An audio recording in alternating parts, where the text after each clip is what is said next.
Good morning, everyone. Good morning, everyone. Welcome to the Speak on the Show. I am your boy, R.W. Coolins. The year is 2021, baby. Episode 1. Let's go ahead and get this thing started. Let's go.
Good morning. Again, welcome to the Speak on the Show. I'm your boy, R.W. Coolins. 2021, baby. January 2nd, 2021. We're in the new year. First and foremost, giving honor to the God who allows me to come at you in this manner on a weekly basis. 2021, baby. 2021. Let's get these formalities out of the way. We're going to get into that. Follow me. rwcoolins.com. That's the website. You can go there and get all the information you want. All the information you need about the show, what's going on with the show. Got some new things we're doing. Got a little video I played in the beginning rather than playing the music and have y'all just sit there looking at me. So we're trying to incorporate some new things into the show. And, just trying a little something different, Got a little outfit on today, trying to grow up a little bit, get my grown man on. So anyway, follow me, rwcoolins.com. That's the website. You can go there. Also, we're broadcasting live, Facebook, YouTube. If you got a comment, make a comment on there. Also, you can click the link. And if you want to come in virtually and make a comment, you can do that as well. This is what we do. Say what you mean what you say. No matter what the situation is, let your voice be heard. Calling number 844-904-2665. That's 844-904-2665. Call in, let your voice be heard. Say what you mean what you say, as we always say on the Speak on the Show. So, hello 2021. Hello 2021. I hope everybody enjoyed their New Year's. I know some people got together. Some people were by themselves and everything. A lot of different celebration this year. If you normally go out and bring in the New Year amongst a bunch of people and everything, it was kind of tame this year. A lot of people didn't go out and do a lot of things. Some people had people over. Hopefully, and I pray that everybody was safe, even if you had people, over visiting, just to bring in the New Year because you wanted to be around family, everything. I pray that everyone was safe. I pray that you practiced the social distancing and everything like that with the current COVID-19 going on, the pandemic going on, that we go into 2021 safer than we came out of 2020. Just something I want to put out there. Hopefully everybody enjoyed the new year. It's a new year. It's a new look. It's a new focus. People are looking at things, but I'm going to put this out there, and I thought about it going into the new year. As I told you, I always do my thing about 3 to 5 minutes before New Year's and think about all the things from the last year before we go into the new year. And as I was, going through my normal routine, I thought about, us looking at 2020 like we couldn't wait to get out of it. But 2020 is not the first year that we felt this way about in our lives. I'm pretty sure. Pretty sure there's some folks out there who have had thoughts in their lives, years that they like, you know what? I'm glad that's over. And it seems to me that every year we get to that point where we want that year to be over. We want to move on to something different, something new. But we're going to get into this a little later on. But I just wanted to touch on that because one thing that we find out is we're so focused on what we're trying to get to that we don't get the lessons from what we've been through. We're so focused on what we're trying to get to that we don't focus on the lessons on what we've been through. just a little food for thought, to get into this 2021 show, the first one, episode 1. So let's go and get into this. Politically speaking, you know, sometimes that all runs together. January 5th, Georgia Senate runoff. 2 seats in the Senate, y'all. January 5th. That's where we're at. Over 3 million people in Georgia have already voted. 3 million people in Georgia have already voted. And out of those 3 million, 2 million have been in person. 2 million people have been in person voting, and 928,000 have been by absentee ballot. So the people are getting out there. They got over 3 million people that have voted in Georgia already. Hey, let your voices be heard down there. You know, we look at the obstruction of Mitch McConnell, what he's been doing, and everybody concentrates on the $2,000. Everybody is stuck on him not signing or letting a vote come forward for the $2,000 that people may need at this time. That's just the last in a long list of things that he's done. The Georgia runoff is going to dictate whether he is still the speaker, the majority leader in the Senate, or if we're going to get somebody new in there. We need a new voice. We need a new process. We need new energy in the position that he holds, because at this point, it's not about the people. It's about whatever he feels is right for the masses. And I seen something today, and I'm just going to read this real quick. Hold on a minute. I want to read this because it was something that jumped out at me about the difference between Republicans and Democrats. And it said, many years ago, I interviewed an older gentleman as part of a study I was conducting. And this is what he said. He said, Republicans are people who will withhold food from 100 people out of fear that one might not need or deserve it. Democrats will feed 100 out of concern that one might really need it. Now, when it jumped out at me, because when you read that, it's kind of like you're looking at it where you got the Democrats and Republicans, where it's saying basically in that Republicans are more concerned about somebody getting something they're not supposed to have. Democrats are more concerned about getting it to the people that need it. But let's take the political aspect out of it and look at it as human beings. If one is in need, there's a problem. If one is in need, there's a problem. And if we can't do for one what we'll do for others, then we have issues. And this jumped out at me because when you talk about the Republicans, Democrats, or whoever you want to talk about, it's a mankind thing. It's a human mankind. It's a mankind thing. It's a human factor that you put into it to say, what can I do to help somebody without worrying about how it's going to come back to me? And that's one of the biggest things that's jumping out at me now with this political stuff in 2021. We need to concentrate on how are we helping somebody? And I mentioned it last week. Help somebody. And it's not Democrat, Republican. It's about helping the masses. It's about taking care of people in time of need. Jason Paris, facts. What's going on, brother? Appreciate the support, man. 2020 should have improved everyone's hustle. Yeah, it's one of those things, man. It's one of those things that some people got, complacent with their hustle. If you can't hustle by now, it ain't in you. If the hustle ain't in you, you ain't gonna have it. You don't have it. And think about it. It's funny you bring that up, Jay, because in order to be a hustler, let's just be honest, because hustlers always been associated with those who, slanging, out there slanging. We've always put that association with being a hustler as somebody out there slanging.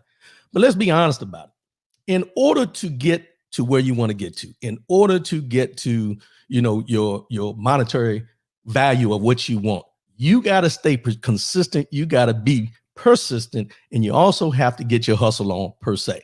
You got to get out there. You got to put every bit of effort into what you want out of this life. And if you sit on the sidelines and you're sitting there and you're seeing everybody else getting theirs because they're out there making it happen, you can't blame them. You cannot blame them. You have to look at yourself in the mirror and say, what am I doing wrong? Or what do I need to do more? And we need to get that mindset of getting out there and get at it. Get at it. Appreciate that input, bro. Appreciate the support as well. So January 6th, pro-Trump rally in D.C. They're having a pro-Trump rally in D.C. They call it a pro-Trump rally. I call it a demonstration protest because, depending on who's out there doing it, that's what they They put the label on. But here's the thing: it's being done by the Women for America First. They submitted the application for the protest, demonstration, rally, whatever it is. And basically what it is they're out there protesting that, as of January 6th, Trump ain't got but about 14 more days. January 20th is the day. January 20th is the day that he got to get out of the office. January 20th is the day he got to pack up and get gone. And the will of the people will be done with the inauguration of Joe Biden. Eric Zupanc, if you're not trying, you shouldn't expect much. True statement, bro. True statement. Appreciate the support. Happy New Year, bro. Happy New Year. Trump got to go. So also, while we're in this politically speaking, Mike Pence, they brought a lawsuit against Mike Pence. And it said they sued him to allow him to do the will or to delegate the electoral votes, not in the sense of how it was voted, but to be able to overturn them towards what the Republicans want. Justice Department put in their thing, and it basically the judge threw it out. It's not going to happen. Everybody was a little concerned about that because the Republicans looked like they may have had something that was going to become fruitful, was going to bear fruit for them. Not going to happen. They threw the lawsuit out. It was brought by him. I think it's like Gomer out of Texas, somewhere down there. It was a senseless lawsuit, but these things happen when you have people in office who feel that they should be in control of everything that goes on. Case in point, on January 6th is when Mike Pence certifies. He certifies all the electoral votes that come in. Now, the electoral vote count was 306 to 232. But now you have 140 House Republicans who plan to vote against the certification of Joe Biden as the president. We're going to get in this. Eric Zupanc, James Barris, Trump will run independent in 24. We're going to get into that. We're going to touch on that in a minute. Let me get through these real quick, boy. Appreciate you. So 140 House Republicans plan to vote against the certification of Joe Biden as becoming the president. The standard process that happens every 4 years is a president is elected, and then they certify all the votes and all that kind of stuff. Republican Josh Hawley said he will be the one to object to continuing the electoral college votes, to counting the electoral college votes. And this is going to set off a delay, but it won't change the outcome. This is what everybody says. It won't change the outcome of the electoral votes, electoral college. This is just a formality they want to go through to try to grandstand and everything. But there's a guy, Republican Senator Ben Sasse. I don't know if a lot of people know him or know who he is, but I've followed him a lot. He's always been kind of on his own thing about the Republican Party. He speaks up when he needs to speak up. He's not one of those Trump bootlickers, as they say, or anything like that. But this is what he said. The president and his allies are playing with fire. They have been asking first the courts, then state legislatures, and now Congress to overturn the results of a presidential election. They have unsuccessfully called on judges and are now calling on federal office holders to invalidate millions and millions of votes. If you make big claims, you had better have the evidence. But the president doesn't, and neither do the institutional arsonists, members of Congress, who object to the Electoral College vote. Now, that's a mouthful, but basically what Mr. Ben Sasse is saying is that he don't know why they're going through this little routine. He don't know why they're going through it. They brought up all these allegations. There's nothing to justify the allegations. Nothing has been proven. They don't have evidence. It's just he said, she said, because he lost. Now, let's talk about what my man Jason Parrish said. Trump will be run independent in 24 because he's about to burn all bridges. He ain't about to, bro. He done burned every bridge that has ever connected him to anybody in this party. And the thing about it is this. When you talk about him running as an independent and or creating his own party and everything, that's one of the big things that they're talking about now is that the Republican Party needs to be revamped or there needs to be another political party created. Donald Trump, in the sense of what he's doing, because going out the door, he's talking about anybody and everybody supporting. Now he's on Mitch McConnell. He's talking about Mitch McConnell and how the Republicans are weak and they're not standing up. And if the Democrats were in the same situation, they would be standing up. All this vitriol he's throwing at those same people. And I want people to think back. all these Trump supporters that are out there and people that support him and people that have watched these elections as they go on. If you remember, when he first announced he was going to run for president and all the the debates that they had to get the nomination for the Republican Party, he called out each and every member of the Republican Party that was on that stage with him, called them out, called people's wives ugly, so on and so forth. And then they turn around after he became president and were on the bandwagon with him. Now, the same, and then they were supporting him in everything he was doing while he was in the White House. But now that he's leaving,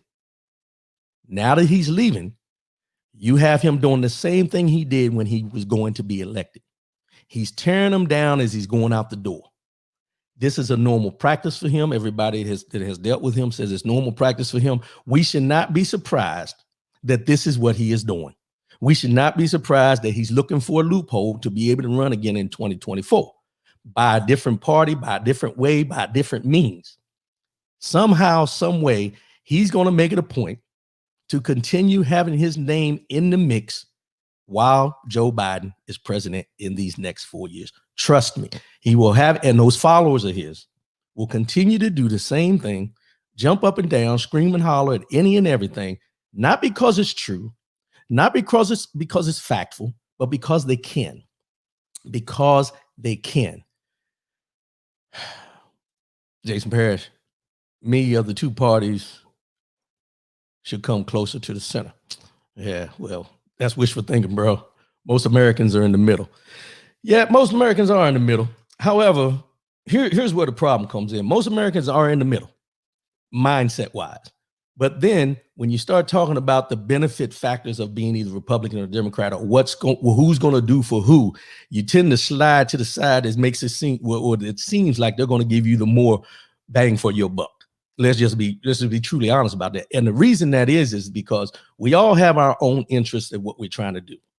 We all have our own interests. And like when we talk about with Trump, just take the last 4 years. And you haven't heard about it, but I'm going to bring it up now because it's kind of dwindled. Let's talk about the stock market. When you talk about this administration, the main thing that everybody was basing his success on was the stock market. He came into a presidency where the stock market was already at a good level. It peaked a little bit here, peaked a little bit there, but the levels were already there. The other part of it is the fact that people were so engrossed with the stock market, the stock exchange, my 401k, my TSP, all the things that people have money in, and they seen it growing, and that's what they were basing it on, their own special interests.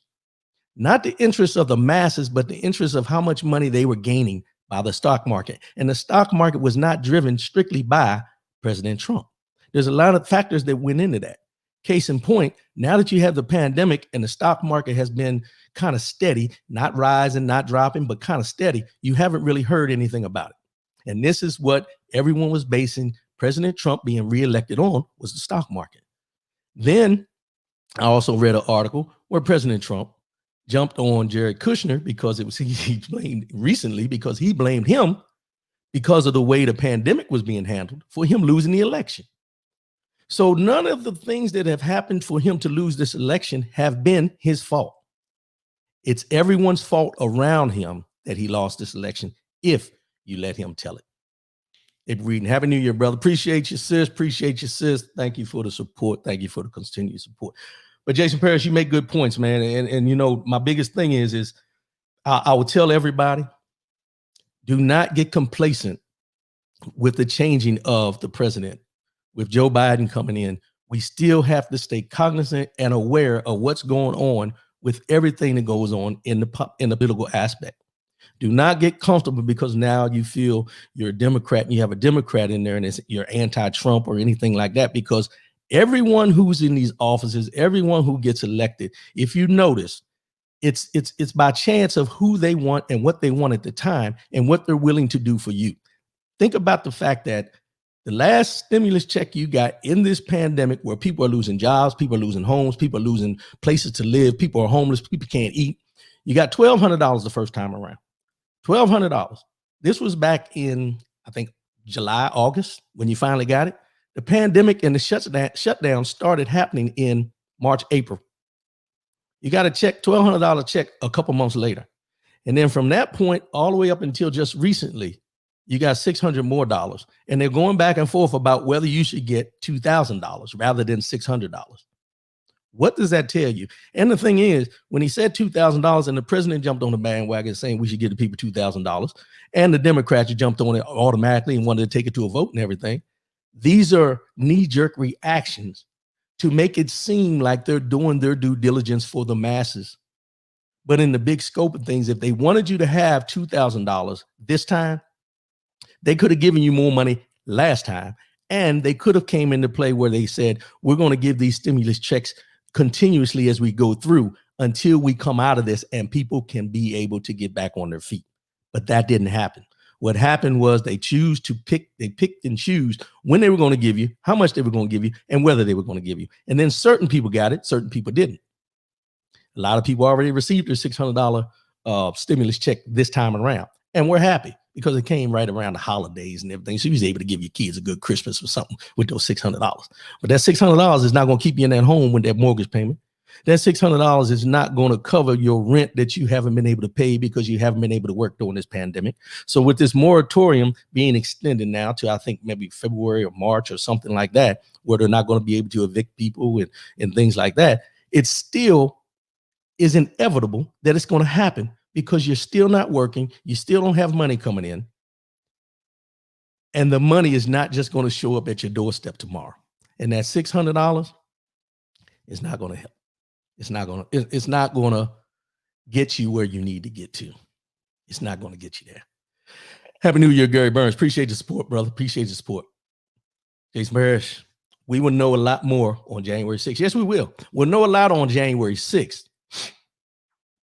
Excuse me. We'll know a lot on January 6th, but I'm guaranteeing you this.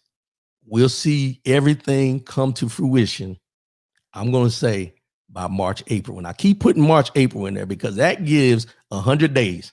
The end of April will be 100 days that Joe Biden will be in office as of 20 January. Within 100 days, the first 100 days of, a presidency or the person being put into office is usually when you can gauge exactly which direction we're going within those first 100 days.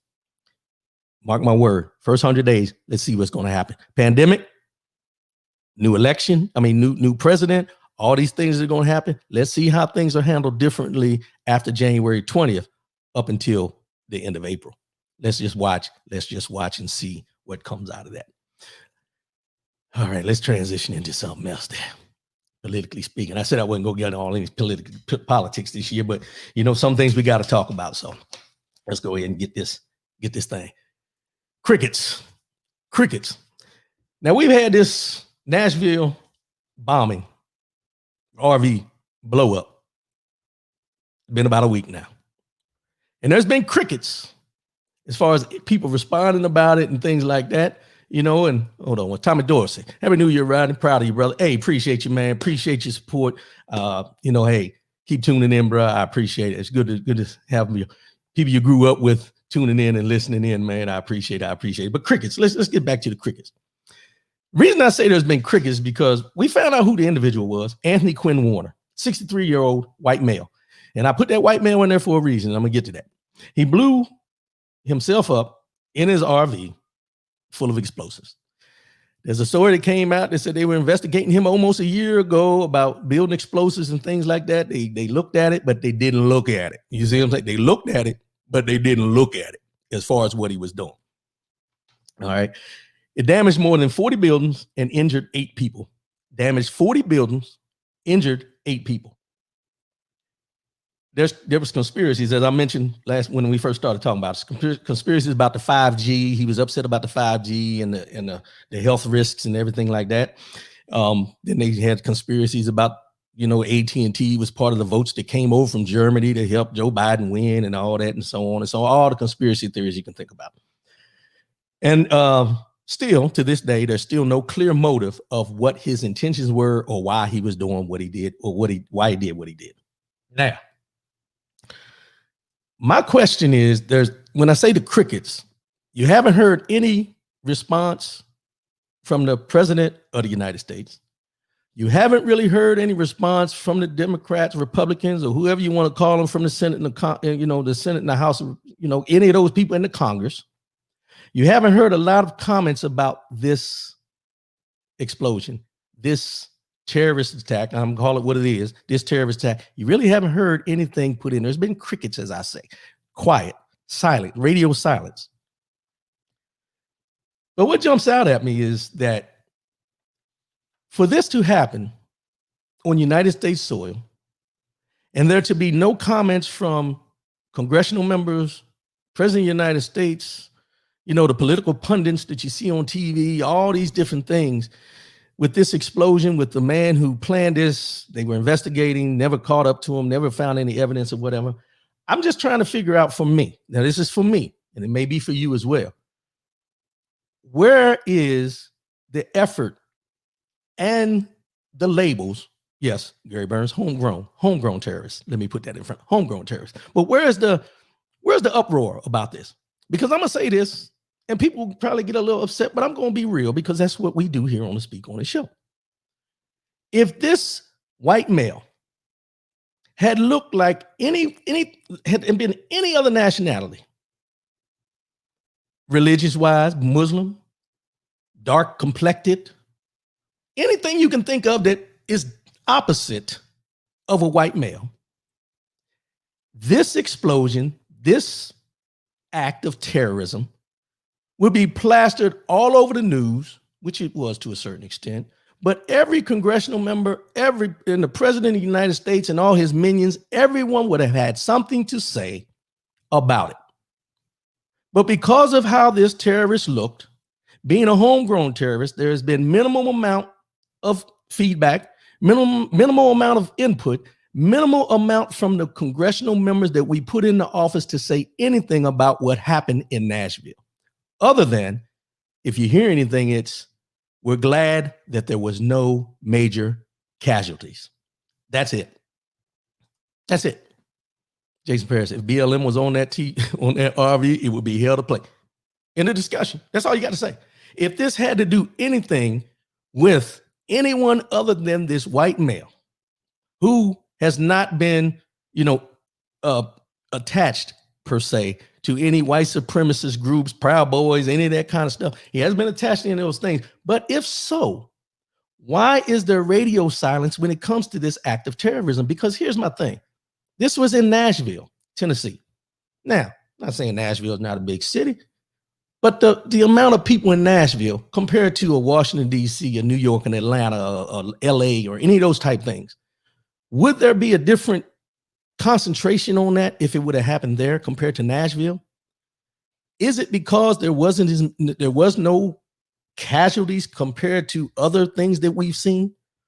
Why is the radio silence so clear? Why aren't they speaking out about what happened there? I'm as Jason Parrish said, and I'm gonna piggyback on this. If this would have been, or if that van or anybody, if they would have been coming out those speakers talking Black Lives Matter and named all the people that have been killed by police that haven't gotten justice and so on and so on and so forth, they would have investigations on anybody and everybody associated with the Black Lives Matter movement. Everybody. Even if you ever posted on your Facebook page that it said Black Lives Matter, you would probably be investigated. But right now, crickets. And you can say what you want, but it deals with the fact that, all the things we got going on with these bills that need to be signed, and, them going back and forth and debating the bills, and the new president coming in, and they're still fighting the election and everything. But here's the thing. If it's not important because of those bills, would it be more important if people would have got killed? Would it?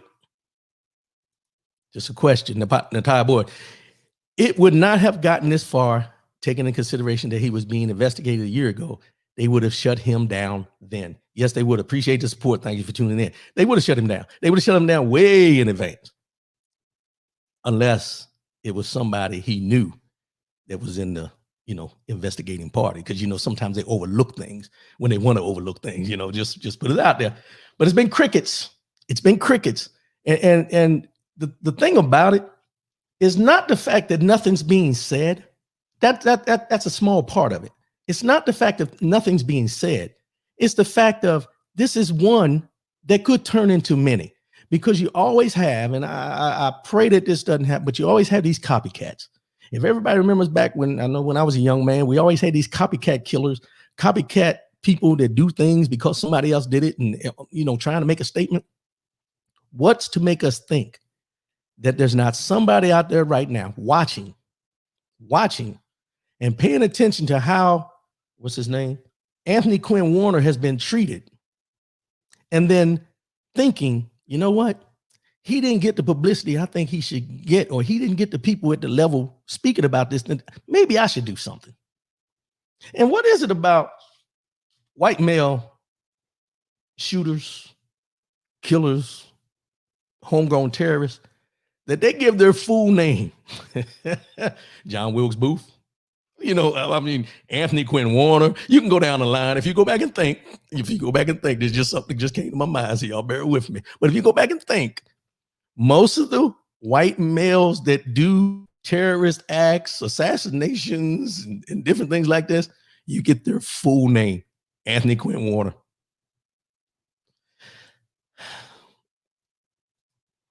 Akeisha Helms Witherspoon. You're absolutely right, and I haven't heard about it until now.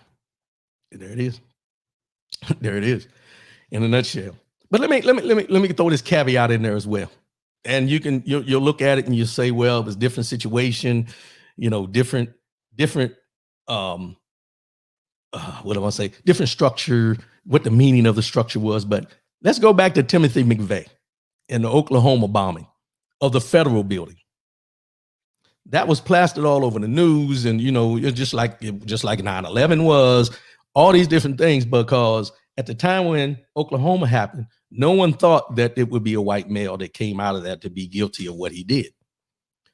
However, when they found out who he was, they prosecuted him to the full extent because of the amount of people that were killed in the Oklahoma City bombing. Let's just be real about it. There were children involved, all these things. They had, there was no choice but to do that. But that's why I asked the question in the beginning, is it that there were no casualties involved in this explosion? If that's what we're gauging, how we handle and how we respond to these terrorist acts by homegrown terrorists, thank you, Gary Burns, by these homegrown terrorists, what does that say about us?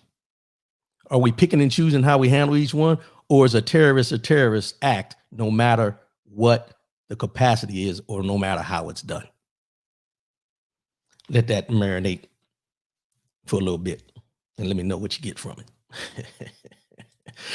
And before I go further, let me bring this up. Now, I think everybody's seen it. I don't remember the names of the people and everything because I've read it, and it's something that we keep hearing over and over again. And I was going to touch on it this morning, but I think it's something that needs to let it go to fruition. And that's the incident in New York where the young lady accused the young African-American male, 14 years old, of taking her phone. And supposedly now they found out, they got video where she tackled him and put her hands on him in the hotel. And the manager was questioning him and his father and about him stealing the phone. And they were trying to, kind of corner them. And she's telling the manager that he needs to get her phone from them. And then after it was all said and done, she was in an Uber and left her phone in an Uber. And then when she, the Uber people, whoever the Uber driver was, came back to give her a phone at the hotel after all this went on. Now there's things about where, people are going after her and so on and so forth and everything. And the thing about it is this. We all make mistakes at some times in our lives. Now, hold on before y'all start commenting, because I'm just saying we all, I don't want everybody to jump on me because I say mistakes. We all make mistakes in our lives. Maybe daily, maybe every once in a while, but we've all made mistakes. And when we make those mistakes, a lot of times what we feel is that an apology will eliminate or diminish the impact from the mistake we make. In this situation with this woman, and I'm going to just say this woman, an apology is far from going to be acceptable in this incident. Because number one, she tried to justify what she did and said that not only did she stop him about the phone, but she stopped other people that were coming in and out of the hotel. I fail to believe that. That's just me. But my mindset tells me that in this climate, and let's just go here for a minute, this climate that we're in, where we see these things happen from a African-American, Black American's viewpoint. We see these things happen and we say, oh, here we go again. Oh, here we go again. But my question to you guys would be, if we continually see these things and we know these things happen, where and when does it stop? What do we do to benefit us, to help us along the way when we get into these confrontations to become better rather than bitter? What do we do and what can we do to prepare ourselves that every day there's a chance that something like this may happen to us, not because of who we are, but because of how we look? How do we get there? How do we get people of non-color to understand that none of us are guilty of everything that you may assume about us? How do we get them to understand that? How do we get ourselves to be comfortable to be able to go out and live our lives the way they, that we should be able to, without worrying about or being afraid of the consequences or the accusations that may come against us, whether it be by an everyday citizen or police officers? How do we get there? I just don't get it. Eric Zupanc, would it be as big of a thing if it wasn't a federal building? It's a good question, but I guess my question would be, does it really matter whether it's a federal building or not? I said, because at the end of the day, and when you say federal building, normally a terrorist act is against the government. Federal buildings portray the government. I get that part. But a terrorist act is a terrorist act to me. If you decide to go in and you blow up and you're trying to cause terror, or you're trying to make a point by doing things like this, I just don't get where and why it's just not being put at the forefront about these type of things when they happen. That's where my confusion comes in. It may be a better answer from somebody else, but for me and the way I look at it, it just doesn't sit well with me for them to be quiet about something like this and be very loud when it comes to the protest when George Floyd is killed at the hands of police officers. It's not the same, but the crickets are the same crickets. Let's just put it that way. Jason Parrish, they refused to release her name. Yeah, they refused to release her name. Come on, bruh. Bruh. Because here's the thing that we know.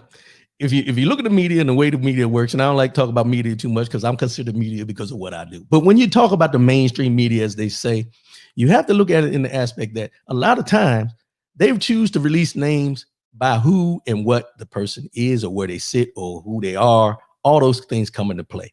I don't agree with it, but that's just the way it goes. It's just the way it goes. Natia Boyd, no matter what we do or say, this will always be a way for them to keep us enslaved. That's a hard one. We're gonna, you know what? We're gonna dedicate a show to that. Because that's a deep one. That's a deep one. And I appreciate that, because when we think about the word enslavement and us being enslaved and things like that, it goes into, I think it's twofold. Because of the past and where we're currently at, I think some of it is a mindset that we got to start working on as well. I think some of it's a mindset that we got to work on as well. But we're going to get into that in another show. That's going to be a basis of a show. I appreciate you giving me that, because it's something I think we need to think about. Eric Zupanc, I meant in regards to the government putting attention on something. I get it. Yeah, you're right. You're completely right. And the government putting concentration because it was a federal building compared to just a downtown area where it was an AT&T building was the target at the time. Truly understood. But the woman that we're talking about, that Jason Parrish so eloquently let us know that they wouldn't release her name or anything like that. It's just funny that these things happen. Jason Parrish, Eric Zupanc, if it would have damaged the federal building, yes, it would have been more attention. Exactly. Glad we all on the same page this morning. Glad we all on the same page. 2021 is looking good already. 2021 looking good already. We all agreeing on one thing. It's a start. It's a start. It's a start. You got to start somewhere. But with the female and the young man with the phone, you know, when I first seen it, I said, nah, this can't be true. This ain't true. Can't be true. But then I read it, I looked at it, and it was like Groundhog Day, par for the course. Same old, different situation, no guns, nobody, no knees on the neck, not to minimize George Floyd's death, but none of that kind of stuff. Being handcuffed in the mall when you're out there with your kids because they said that you look like somebody that they said robbed somebody, and they handcuff you in front of your family and everything. And then while the arresting officers are arresting you, none of them have masks on. So now you come up positive for COVID after the arrest. What do? Can you sue? Can you sue? Because my thing is, if we're in a pandemic, and this is a question, I know I'm transitioning a little bit, but let me ask this question to y'all. We're in the middle of a pandemic, and COVID-19 has killed many, many, many hundreds of thousands of people on the United States soil. If I'm out and an officer arrests me and he doesn't have a mask on, and then later I come up with COVID-19 that puts me in the hospital on a ventilator and all that stuff, can I or should I be able to charge him with attempted murder? If you're not wearing your mask, which is something that we're saying is preventing people from getting sick and everything, and I get sick, should there be a way for me to hold you accountable if I can put it back to you were the one that gave it to me? Should I be able to charge you or sue you for attempted murder? Because technically, we all know that this pandemic, COVID-19, can, in some cases, and in most cases we've seen, be a death sentence. So if that's the case, should there be the legal avenue for me to hold you accountable as attempted murder? Just a question. Y'all chime in if you want. Let me know how you feel. I'm just curious. I'm curious. Jason Parrish, that cop should be liable. There it is. But not murder. Why? Why not? Why not? Because here's the thing. What if I die from it? If I die from the COVID-19 that he gave me, transmitted to me, and I do die, I can't charge him for murder. My family can't sue them for murder.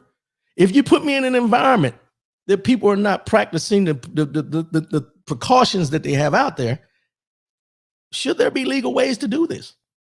Just food for thought. Throw it out there. Just throw it out there.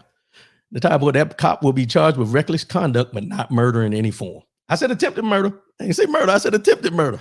I appreciate the input. Eric Zupas, that may be a broad bridge to connect to whichever person you may come across between the incident and when you test positive. True. Very true. But if they do the contact tracing like they say they've been doing, like they said they're supposed to have been doing, and it gets back to that got it from that police officer or anybody, I'm going to look up the legal aspect of that. Y'all think I'm playing, don't you? Y'all think I'm playing? Jason Parrish, then that should be involuntary manslaughter, I think. Either way, however you want to label it, should it be possible? Should it be possible for you, as someone who's following the guidelines that have been given, to be able to go after somebody because they're not following the guidelines and it directly affects you and endangers your family because now you're laying in the hospital on a ventilator? Keisha Helms was, cops should be held accountable as well as the station that he or she is assigned to. But when we say accountable, what is accountable? Because here's the thing. None of the people that have killed these unarmed African Americans, when they arrest them, have been truly held accountable. So what is the accountability? How do you call and what do you label the accountability as? If the connection is made, however strong, then yes. That's what I'm saying. It has to be something, because here's my thing. I bring that up and I appreciate all y'all's input because it was just something that just came to mind, not even on the schedule today. But it's something that comes to mind because we hear about think about it this way.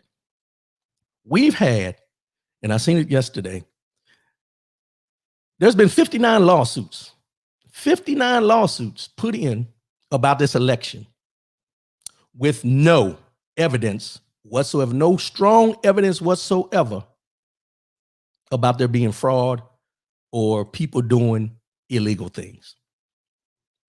If 59 fraudulent lawsuits can be put in about an election that was done by the Department of Justice, who said there was no voter fraud or anything like that in this election, and you can bring fraudulent lawsuits in 59 different courtrooms, what do you think will happen if they say you can sue somebody for not practicing the precautions for COVID-19? That's why I put it out there. Fraudulent lawsuits. Not necessarily saying that they're all going to go through, but fraudulently. Should I have some standing to be able to do that? Because most of the cases that got kicked out, they said they had no standing in their case for it to go forward.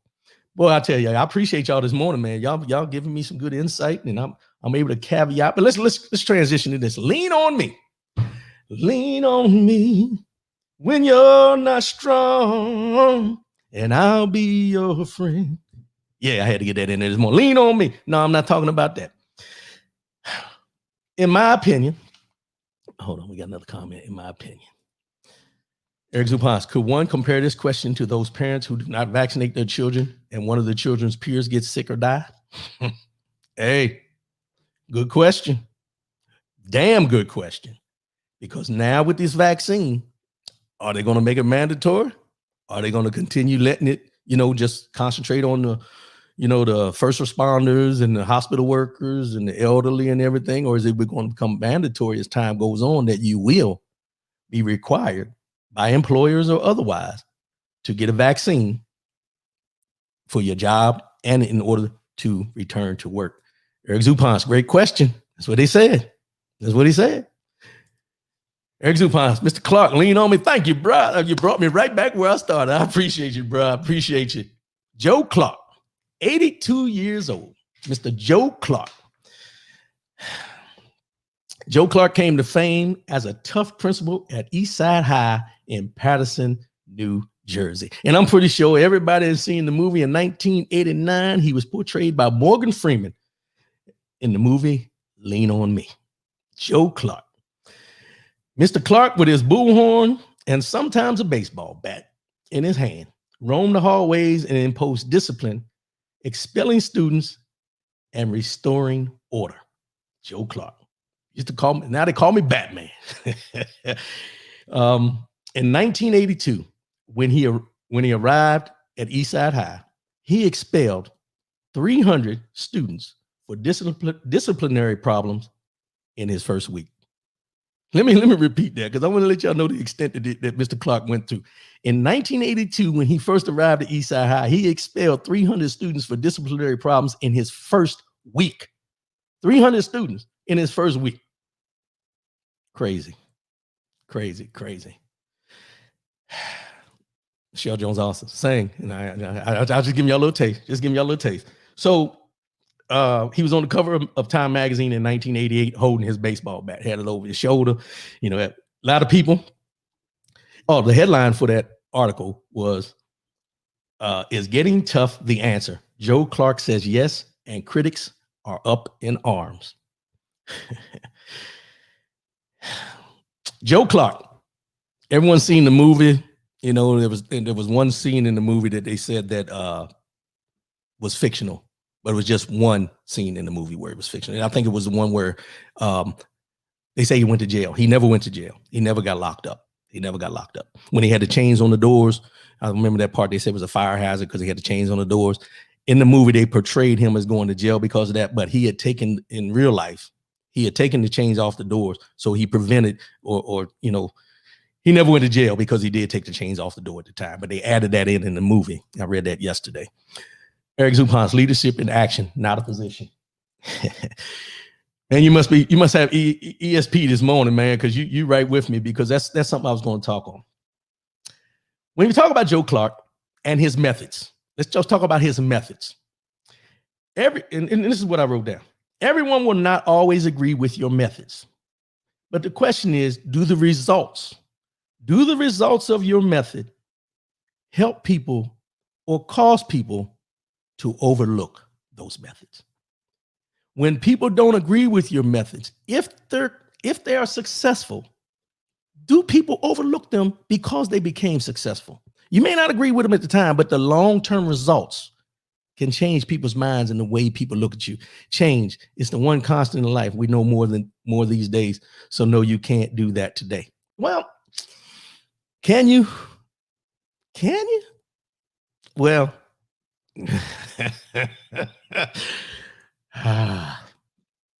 you're right, Jay. You're right, Jay. I gotta agree with you. It's something that you wouldn't probably be, nobody would probably be able to get away with it today. I don't think. But here's my question. As I mentioned, when you have certain methods and you get results, they may not be the normal process methods that everyone else uses. And as Eric Zupan said, leadership is an action, not a position. So with Joe Clark being in that position as the principal, his actions as a leader of that school got him where in the first week, he showed people, hey, if you ain't going to follow the rules and be, do the disciplinary actions that we're supposed to do here, I'm expelling you. 300 people in the first week. 300 people in the first week. So at the time when these kids were getting expelled, the parents were probably at home talking about how this man going to throw you out of school? What's going on here? Because of the methods, because even though they had been doing these things routinely over and over again, you get new leadership that came in Joe Clark, and he's like, we're not putting up with this. He put them out. He stopped the drug dealers from coming into school. He stopped all these different things that were happening in that school. And it took him from just being, because people forget, if you didn't know, Joe Clark used to be a drill instructor when he was in the Army. He was a drill instructor in the Army. So that mentality of following and holding people accountable comes from his background of being in the military. But as I mentioned, do the methods, do we look at the methods as being wrong and then change our minds when the outsets are good and when the outcome is good? I think sometimes we get so offended by the way things are being done that we don't look at the big picture of how it's going to impact what we need to get done. We sometimes look at Joe Clark. A lot of people at the time, Ronald Reagan called Joe Clark and they offered him a position with in the administration because of the way he handled things in Philadelphia. But he turned it down. He didn't go. He stayed where he was at because he felt he was making more of an impact there than he would if he moved somewhere else. But I just wonder if sometimes we get so caught up in the methods of how things are done and, kind of push them off because of the way it's done, rather than looking at the full outcome and the success of what has been done to get to that point. Those are just things. And when I seen Joe Clark pass, I mean, it was one of those things that you look at when Joe Clark passed away. And I think anybody who's ever seen the movie and had an understanding of what he was trying to do and how he was trying to establish what he was going to put up with, what he wasn't going to put up with, it brought a certain feeling to you, because I think as much as we in society try to push against authority, try to push against structure, try to push against these things, a lot of times what we find out is when we see that authoritative figure and someone we look at when they're making those changes and we see the impact, we admire them from afar. Now, most times we don't want it to happen to us, but if it's happening to somebody else and we see a change, but when it's happening to us, we like, wait a minute, whoa, I'm not ready to deal with this. That's just why I asked the question, is it the methods that we don't agree with until we get to see the outcomes of what that method was able to do? Rest in peace, Joe Clark. Your impact will always be around. You'll always be known for the bullhorn and the baseball bat. But your legacy will be the impact that you had on changing the way that discipline is done, how it's done, who it's done with, and the changes that can happen when you truly, truly engross yourself and put effort into changing the way people act. Just mindset, something to think about. Mind, body, and soul. Mind, body, and soul. Ooh, that was a little off. I've just made it up, so don't y'all bear with me. Mind, body, and soul. Let's go here. Let's go here. This year, the mind, body, and soul segment is going to be geared around lifestyle changes, not resolutions. We're not dealing, we don't even resolutions, just take it out your vocabulary. Just get rid of it for this year. And I guarantee you by 2022, you'll stick with this. But let's talk about lifestyle changes for these 365 days of this year. And here's the quote for this week. Oh, we got a comment. Hold on a minute. Jason Perry, stop saying, man, whatever. Come on, player. Come on, player. All right, here we go. Mind, body, and soul. You know, you got to have your people that keep you in check. You got to keep in check. Here's the quote. Self-care is not an expense. It's an investment. Self-care is not an expense. It's an investment. You know, and I'm going to bring up one person and then I'm going to get into it. But when we talk about your self-care being an investment, I'm going to bring up one person and I'm going to go a little bit into how much he pays a year. LeBron James, basketball player, is estimated to spend $1.5 million to take care of his body every year. $1.5 million he invests in his body, his self-care, and how he, takes care of his body. He has a home gym, trainers, massage therapists, chefs, appliances, and more. LeBron James invests in his body because his body is his moneymaker. Let's just be honest. That's his moneymaker. Self-care is not selfish. You know what? You're going to stop stealing from me before I get to that point, but I appreciate you, Michelle Jones. So let's just talk about self-care for a minute. There's this stigma amongst men. Let's just start with men. Let's start with men. Hold on, man. Somebody else got comments coming in. Let's go. Jason Perry, that's why he can play at this level at 36. That's the point. That's the point. That is the key point that I'm going to get to. So let me go there. He's at 36 years old, still playing at the highest level like he did when he came in, probably better than he did when he first started. But here's the thing. Males, let me talk to the men for a minute. When you talk about self-care is something that we all should be doing. Women are pretty good at it. Let's just be honest right there. Women are pretty good at the self-care. When they feel that they need a spa day or they need to go get a pedicure or a manicure or anything that deals with their body as a whole, they take care of it. They will go, if something doesn't look right to them, they're going to go find out. Men, not so much. Not so much. We're hesitant and we got to get past this stigma as men. And I wrote this down. We got to get past this stigma that if you want to go get a massage, you can request a woman, but if a woman's not available, do not put off getting that massage. A job of being a masseuse is a job. Whether it's a man or a woman giving you the massage is going to be the same self-care you need given to you by that masseuse. We as men need to get past this stigma of I ain't getting no massage by no man. I ain't getting no massage by no man. If you're in touch with who you are as a man, that man is giving you the massage has no interest in you other than giving you a massage and you paying him at the end. Let's just be honest about it.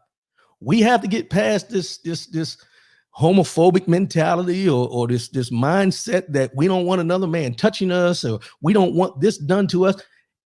This is why, and I'm going to talk to my black men, my African-American men right now. We need to get to the point where we understand that things that are being done to us for our health and our benefit and our livelihood, we need to be accepting of it. Most men that, in certain circles, and I'm not going to say most, but there's men who have this mentality that they will not go and get a colonoscopy simply because the mindset is I ain't having somebody stick something up in my, anus. Let's just be honest about it. In my anus. without understanding the fact that by sticking that something in your anus is not the fact of something pleasuring you, it's the fact of finding out if you're healthy and what you need to do if there's something wrong with you. These are things that we need to get past. These are things we need to work through. These are things we need to concentrate on in the year of 2021, not just for men, but for women as a whole, because there's a lot of women that put off these things as well. Most of the times we don't, but we do. We do because there's these stigmas or these mindsets that we don't want somebody poking and prodding at us and picking and choosing and doing all these things. Get yourself checked. Self-care is not an expense, it's an investment. You need to look at an investment in your life. You need to look at an investment going forward. You need to look at it as an investment of the fact of how much longer you will walk the face of this earth. It's an investment in your long-term health care. Self-care is more than the spa and nails. It's getting rest. It's saying no. It's creating boundaries. You're going to stop stealing my stuff before I get there, but I appreciate you. I'm going to get there in a minute, Lady Michelle. Jason Parrish, a male doctor is one thing, but no, I'm not letting a man give me a massage. Case in point. Case in point. What is that man going to do to you differently than that woman masseuse is going to do? Now, everybody got their choices. I'm cool with that. But here's the thing. When do you get past these stigmas? Like, I'll put it in this terms. Let me put it in this term. Let me read this comment first. I had my prostate checked. My blood pressure was up off the charts. I was so nervous. Exactly. You were so nervous, not because of what you thought may be wrong with you, but because of the fact of what they had to do to find out if something was wrong with you. Cut and dry. Because the thing is, we don't think about it in the aspect the first time of this is going to benefit me long term, because now I'm going to see exactly where I stand. What may be wrong with me? What we do is we go in with the thinking of, damn, somebody going to stick a finger somewhere that ain't supposed to be. The mindset, the mentality, self-care. Think about it. Think about it. Your blood pressure was up. You're about to have a heart attack. And you went in there to get your prostate checked and damn near had to be taken out on a gurney because you had a heart attack because your blood pressure went up so high. Come on, balance it out. Balance it out. Whatever, everything that's good for you might not feel good to you. But at the end of the day, you're going to find out where you stand. Now, let's get back to Michelle Jones, Lady Michelle, who stole my, thingy thing. Gary Burns, because it's not common practice. Yeah, it's not common practice to have your prostate checked. It's not common practice to get a colonoscopy. However, if you get these things checked, it's not common practice for you to die of these things either if you're not doing your due diligence to try to get and preventive maintenance is what I call it. Preventive maintenance. You don't go and change your oil in a car, get your oil changed in your car when the light comes on. You get it changed some people might, let me take that back, but most people change the oil at the scheduled time. Your body is like a car. Everything you take in does not always release. It doesn't all come out. You have to do certain things to cleanse your body. Cleanse yourself, because all these things that we take in can cause these health conditions that we overlook. And if you're not doing your due diligence, getting these checks that you're supposed to do, these things add up over time and they continue and they continue. And the one thing that you had the problem with becomes more than one thing, major things. Michelle Jones, this is my topic. I could talk about this all day. I know you can. But here we go. I got 5 things. 1, 2, 3, 4, 5 that I'm going to bring up that I found that jumped out at me, and it's something that I think everybody can use when you talk about self-care. Meditate, whether you do it as a prayer, while you're doing yoga, however you do, find time in your day, whether it be when you first wake up, to meditate. Get in touch and in tune with yourself. Understand your mindset and what you're trying to do, what you're trying to accomplish for that day. As I mentioned, for 2021, it's one day at a time. So each day, find time to meditate. Meditate on the things that you want. Meditate on the things you're trying to do. Meditate on it. Gary Burns. Once you do it as a common practice, his pressure would not have went up. Exactly. Once you do it one time, you go in there, because when they tell you got a clean bill of health, you're excited. Well, you ain't gonna say you're excited, but you're willing. You're more willing than that first time to go in there and get that clean bill of health again. You want to make sure that you're going to be around here for your people. Okay, so the first one, meditate daily. Meditate. Find time to meditate and pray. Meditate and pray. Number two, it's going to be a hard one for some people, but you still need to put some effort into it. Get off of that medication. Get yourself off that medication. I don't care if it's blood pressure medication, diabetic medication, whatever medication you're taking. Do everything in your power to work towards getting off the medication. This is a part of self-care that people overlook, because here's the thing. If you're continually taking medication for something's wrong with you, diabetic, any of the things you can think of, being, that you're taking medicine for, do your best to get off the medication. And if you can't totally get off the medication because of some existing conditions that you have, do your best to have that doctor get to the point where that doctor has to reduce the amount of the medication that you're taking. These things can happen by, you're trying to revitalize your body, your internal organs, eating healthier. Hell, go get a colonic. Let me tell y'all something. This goes back to colonoscopy. A colonic is not a bad word.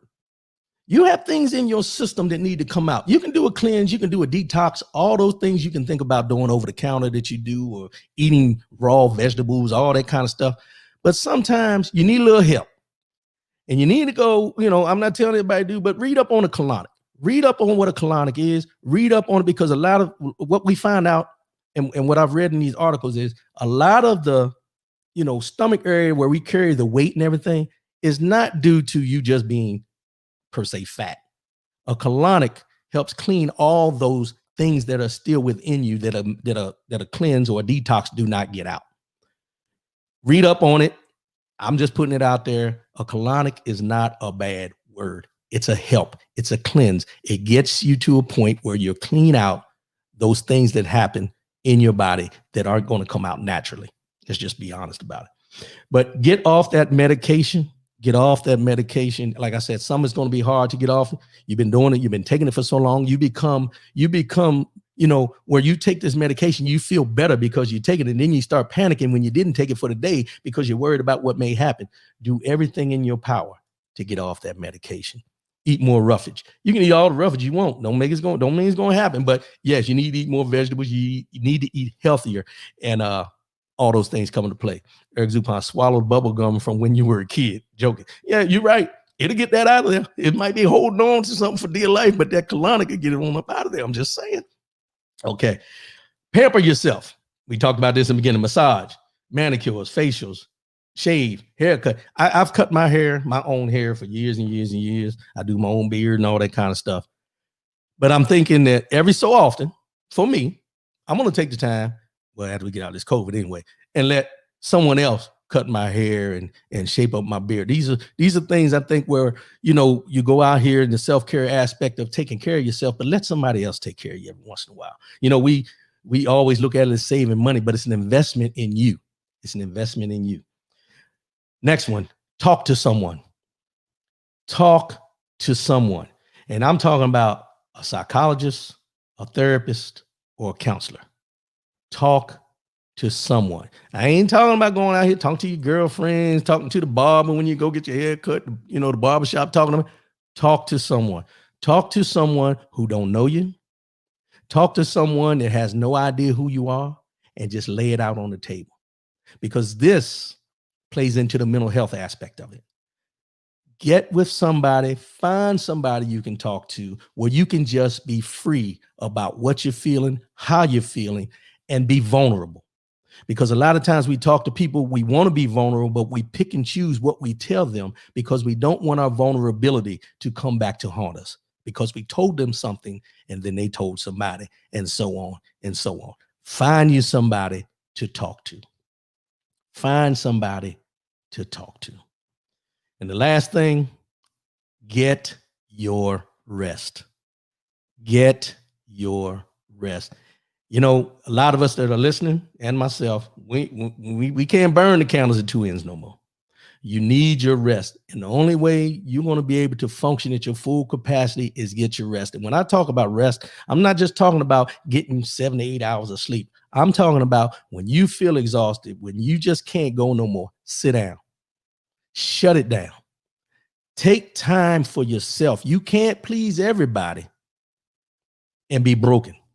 You can't be walking around like a zombie because you're not taking care of yourself and think that you're still helping other people. Get your rest. Sit down. Take that mental health day if you need to. Call in that job and say, I can't make it in today. And take that mental health day that you need when you need it. Don't let that mental health day, don't let your mental health dictate to you when you need to take it. You recognize it and take it when you need to take it, because it's a big difference there. Therapy is key. Yes, ma'am, Lady Michelle. Therapy is key. Talk to somebody. Take the time.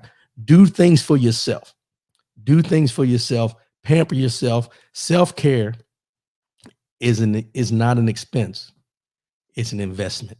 And this is part of the lifestyle change for 2021. Invest in you.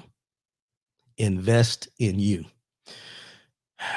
And as Lady Michelle mentioned in the beginning, that I eloquently have written down, doing for yourself is not selfish. Doing for yourself is not selfish. Jason Parrish, Michelle Jones, you must be a therapist.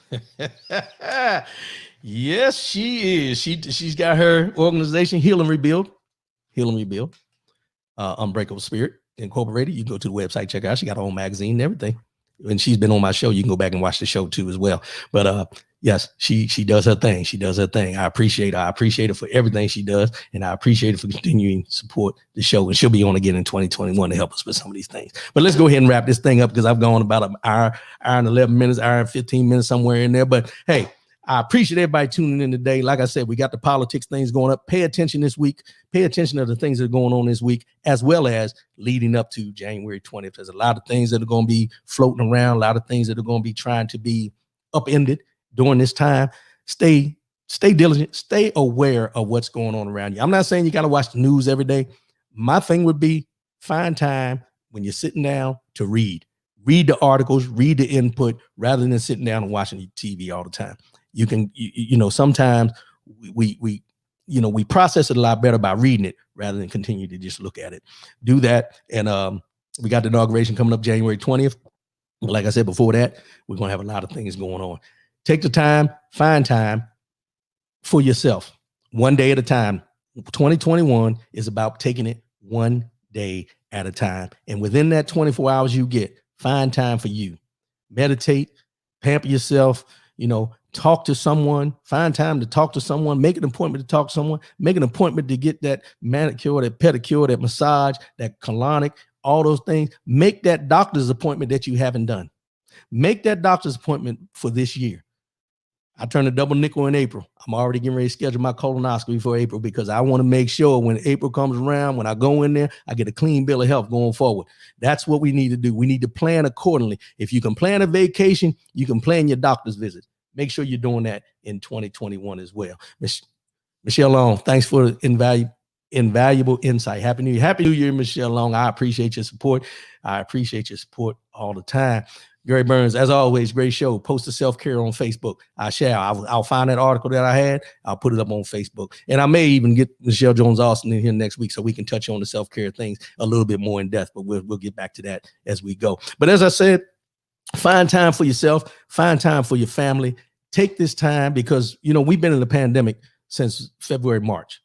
We've been in kind of lockdowns on and off and everything. And and I'm just going to put it out here like this, if you didn't find time within this downtime where you really couldn't go anywhere to either pick up a new skill, plan a new way of doing things, find a way to get a second flow of income, any of the things you can think about that are going to make you better. If you didn't find time during this pandemic because you were so concerned about when we were going to come out or what was going to happen or any of those things, find time now.